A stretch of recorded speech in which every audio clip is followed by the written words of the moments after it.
नमस्कार, मैं हूं आपके साथ सुनील कुमार शर्मा और आप देख रहे हैं न्यूज जन आवाज। जोधपुर में प्रेम प्रवाहिनी दिव्य रथ यात्रा का भव्य स्वागत, गौशाला से नगर भ्रमण तक श्रद्धा का सैलाब। जोधपुर से राजस्थान स्टेट हेड चित्रेश बोहरा की धार्मिक रिपोर्ट। भगवान श्री सत्य साई बाबा के शताब्दी अवतरण महोत्सव के पावन अवसर पर प्रशांति निलयम से प्रस्थान कर रही श्री सत्य साई प्रेम प्रवाहिनी दिव्य रथ यात्रा का रालावास स्थित श्री कृष्ण गोपाल गौशाला एवं गौ चिकित्सालय में श्रद्धा एवं भक्ति भाव के साथ आगमन हुआ।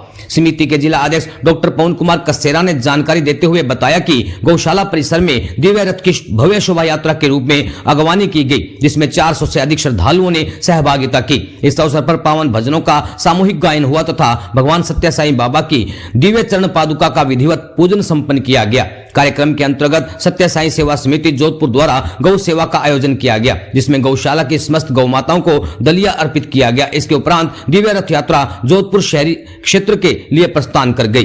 प्रेम प्रवाहिनी दिव्य रथ यात्रा के जिला समन्वयक मुकेश सोलंकी ने बताया कि गौ सेवा कार्यक्रम के पश्चात प्रेम प्रवाहिनी दिव्य रथ का मंडोर उद्यान के गेट संख्या 1 पर भव्य स्वागत किया गया, जहां नारायण सेवा का आयोजन हुआ। इसके बाद शोभा यात्रा के रूप में रथ का नगर भ्रमण प्रारंभ हुआ। महामंदिर, पावटा एवं राता नाड़ा मार्ग होते हुए शोभा यात्रा श्री गणेश मंदिर पहुंची, जहां पुजारियों एवं श्रद्धालुओं द्वारा दिव्य रथ का भावपूर्ण स्वागत किया गया तथा नारायण सेवा आयोजित की गई। इसके पश्चात रथ 5 बत्ती चौराहा व रेजिडेंसी रोड होते हुए जलजोग चौराहे पहुंचा, जहां मालाबार गोल्ड एवं डायमंड के सदस्यों द्वारा पुष्प वर्षा कर स्वागत किया गया एवं नारायण सेवा संपन्न हुई। सायंकाल प्रेम प्रवाहिनी दिव्य रथ गीता भवन स्थित श्री सत्य साई सेवा समिति केंद्र पहुंचा। यहां भी शुभ सेवारा बाल आश्रम के बच्चों द्वारा भजन गीत पाठ एवं मनमोहक नाट्य प्रस्तुति दी गई। इससे पूर्व प्रातः सुप्रभातम, नगर की संकीर्तन तथा रुद्रम पाठ द्वारा स्वामी का दिव्य अभिषेक कर दिव्य रथ में विराजमान किया गया।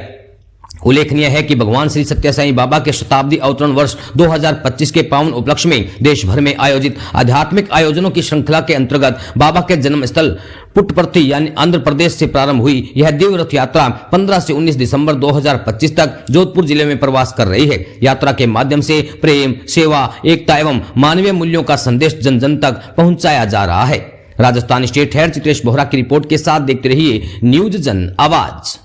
भगवान बाबा सत्य साई बाबा का 100वां बर्थडे पूरे इंडिया में पूरे विश्व में सब हर्षोल्लास से मनाया जा रहा है। इसी क्रम से 24 अप्रैल 2025 से भारत में 5 प्रेम वाहिनी दिव्य रथ पूरे भ्रमण कर रहे हैं और इन 5 रथों में से एक रथ जो वेस्टर्न इंडिया से है वो गुजरात से होते हुए 1 अक्टूबर को उदयपुर में आया था और उदयपुर के साथ साथ विभिन्न जिलों से होता हुआ बीकानेर से यह नागौर में 15 दिसंबर को आया। उसको नागौर में कुशागिरी जी महाराज ने बहुत अच्छी तरह स्वागत किया। उसके पश्चात 16 दिसंबर को हम लोग जो गांव सत्य साई सेवा समिति जोधपुर में गोद में ले रहे हैं लाशाबासी में, वहाँ पर सांस्कृतिक कार्यक्रम कलश यात्रा का आयोजन किया गया। इसके पश्चात आज 17 तारीख को हम लोग पुनः जो जोधपुर के पास में जो गौशाला की शाखा है, जो नागौर वाली शाखा है, वहाँ गए, वहाँ पर लाभ से कढ़ाई कराई, गौ सेवा की और इसके पश्चात आज हम लोग गणेश मंदिर, रत्नाड़ा गणेश मंदिर में नारायण सेवा की। उसके पश्चात बारहवीं रोड के पास में नारायण सेवा की और अभी 9 बजे मंगल आरती होने के पश्चात अब जो है दिव्य रथ के दर्शन बंद हो रहे हैं। सुबह 5:30 बजे से वापस दर्शन होंगे और सुबह 5:30 बजे सुप्रभातम, ओंकारम, नगर संकीर्तन के साथ साथ में भगवान बाबा का अभिषेक किया जाएगा। बाबा की स्टैचू और इसके साथ चरण पादुका और बाबा के चरण पादुका, ये पादुका जो है वो चरण पादुका नहीं है, भगवान बाबा ने स्वयं पहनी है, वो पादुका का अभिषेक होगा। और अभिषेक होने के बाद में कल हम 9 बजे रूपनगर स्थित साईनाथ मंदिर में 1 घंटा तक ये रथ दिव्य दर्शन के लिए उपलब्ध रहेगा। वहाँ पर नारायण सेवा की जाएगी। इसके पश्चात पीएफ ऑफिस में भी जो दिव्य लोक संस्थान के बच्चे हैं वो दर्शन करने के लिए आएंगे और इसके मोकलावास गौशाला में वहाँ पर हम 1 बजे पहुँचेंगे और मोकलावास गौशाला के अंदर वहाँ पर कुछ गरीब बस्ती है, वहाँ पर भगवान बाबा स्वयं जाएंगे, दर्शन देंगे। और इसके साथ साथ वहाँ पर जो गौशाला है वहाँ पर राकेश जी निहाल साहब जो संभाल रहे हैं उनकी वार्तालाप होगी, हमारी समिति से वार्तालाप होगी और अंत में ये रथ यात्रा जो है हम लोग जो है सभी कल 7 बजे गीता भवन में आएंगे और गीता भवन में आने के बाद में 19 तारीख को पुनः सुप्रभातम एक्टिविटी शुरू होगी और 19 तारीख को सुबह 9 बजे यह बाड़मेर के लिए प्रस्थान करेगा। और साथ साथ ये यानी इस रथ यात्रा का मेन उद्देश्य है वो है प्रेम प्रवाहिनी के रूप में प्रेम को विस्तारित करना और सभी के अंदर प्रेम को आगे बढ़ाना, सबकी सेवा करना, किसी का दिल नहीं दुखाना, जहाँ से हो सके हम लोग सेवा करें, यही मेन उद्देश्य है। और भगवान बाबा ने यही कहा है कि सबकी सेवा करो, किसी का दिल मत दुखाओ। इसी सिद्धांत पर श्री सत्य साई सेवा समिति पिछले 50 साल से कार्यक्रम कर रही है और भगवान बाबा का वैसे हम ये प्रार्थना कर रहे हैं कि हमें इस तरह से इतना सुदृढ़ बनाए कि हम बाबा के संदेश को जन जन तक पहुँचा सकें। ओम श्री साई में प्रोफेसर डॉक्टर भानुभाई कसेरा, समिति जिलाध्यक्ष श्री सत्य साई सेवा समिति। भगवान श्री सत्य साई बाबा का प्रेम प्रवाहिनी का रथ ये जोधपुर नगर में आया हुआ है और ये इस प्रकार के 5 रथ 24 अप्रैल 2025 को पुट्टपर्ती आंध्र प्रदेश से रवाना हुए और जो भारत के विभिन्न भागों में जा रहे हैं। इस रथ यात्रा का, इस प्रेम प्रवाहिनी यात्रा का एकमात्र उद्देश्य है जन जन तक प्रेम और सेवा के संदेश का, एकता का संदेश सब जन जन तक पहुँचाना। भगवान श्री सत्य साई बाबा ने जो मानवीय कार्य किए हैं वो जन कल्याण के लिए, पीड़ित मानवता की सेवा के लिए किए हैं और भगवान श्री सत्य साई बाबा की जन्म शताब्दी वर्ष 2025 से 2026 के बीच मनाया जा रहा है।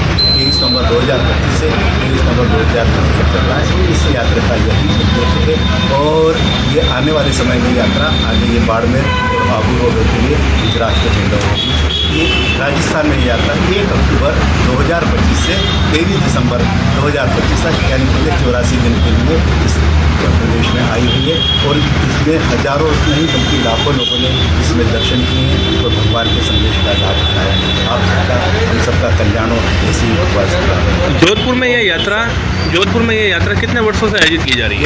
जो वर्षों से नहीं कि जोधपुर में यात्रा वर्षों से आई है और ये अपने आप की एक अनूठी यात्रा है क्योंकि इसके पूर्व में भी कोई ऐसी रथ यात्रा पुट्टपर्ती से नहीं निकली क्योंकि भगवान बाबा का शताब्दी जन्म वर्ष है, जन्म शताब्दी वर्ष मनाया जा रहा है। इसके विभिन्न आयोजनों जिसमें से क्रिकेट में का, रन एंड ड्राइव का अभी आपने देखा होगा कि 19 नवंबर से 23 नवंबर तक देश की विभिन्न महान विभूतियाँ विदेशों से या कोई 140 देशों के लोग वहाँ पे आ रहे हैं और भगवान के संदेशों के प्रति अपनी श्रद्धा और विश्वास व्यक्त कर रहे हैं। इसी के परिणाम स्वरूप ये इस प्रकार की यात्रा निकाली जा रही है। इसका एकमात्र मानव मात्र के लिए सेवा और प्रेम का संदेश देना है। भक्तों में और ज़्यादा उत्सव लाने के लिए आपका क्या संदेश रहेगा? इसमें जो संदेश है वो भगवान बाबा के लिए तो भगवान बाबा ने एक ही संदेश दिया, एक ही भाषा, हृदय की भाषा, एक ही जाति, मानव जाति, एक ही धर्म, प्रेम का धर्म और एक ही ईश्वर जो सर्वस्व में व्याप्त है। ये समान रूप से पूरे विश्व में प्राणी मात्र के लिए लागू होता है और यही संदेश सबके लिए हम सबसे प्रेम करें, सबकी सेवा करें। बाबा की समिति की ओर से क्या क्या कार्यक्रम आयोजित किए जाते हैं? बाबा की समाधि के ऊपर इस बार वर्षों से इस वर्ष में पूरे वर्ष भर कार्यक्रम, सांस्कृतिक कार्यक्रमों के अलावा मुख्यतः सेवा कार्यक्रम आयोजित किए जाते हैं। इसमें मुख्य कार्यक्रम होता है हार्ट के ऑपरेशंस का। राजस्थान राज्य में हर साल एक हार्ट का कैंप लगाया जाता है जिसमें फ्री ऑफ चार्ज ऑपरेशंस होते हैं। भगवान बाबा के द्वारा बनाए गए हॉस्पिटल पुट्टपर्ती में, बेंगलोर में, राजकोट में और इसके अलावा अहमदाबाद में और रायपुर में कई स्थानों पे हैं और इन अस्पतालों की खासियत यह है उनमें कोई कैश काउंटर नहीं है, यानी बिना किसी भेदभाव के, जाति, लिंग, मत के ऊपर जाकर बिना किसी खर्च के ये सेवाएं समान रूप से सभी मानव जाति को। परिचय सर आपका? मैं उमेश सक्सेना हूँ। प्रेम प्रवाहिनी रथ यात्रा के लिए राजस्थान का मुझे प्रभार सौंपा गया।